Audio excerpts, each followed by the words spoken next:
Hello mga ka-Orban! Sa video natin na ito ay may bago tayong budol. Itong Ugreen 10,000 mAh power bank. Hindi lang ito basta power bank. 55 watts na to.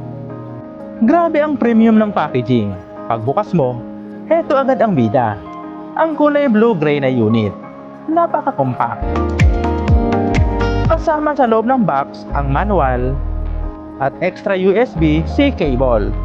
Pero ang pinaka-the best dito ay itong built-in cable na strap din. No more bit-bit na ng mahabang wires. At tingnan nyo yung digital display. Kitang-kita ang wattage at percentage. Isang saksak lang, fast charging agad.